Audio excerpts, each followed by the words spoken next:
Maksimnya nasi 28 GPV. Tabata mkomana kati bila makini kwa maukeji. Kuma nawe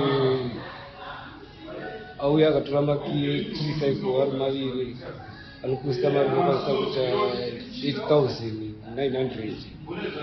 Kuma nawe azama kutiza katika mbata. Satniambira okune sewa changi wachibia chitenga maukeji asa hiyo wanunu kuda kutura zuri. Kana kuba tuti ndo tuwange wachipata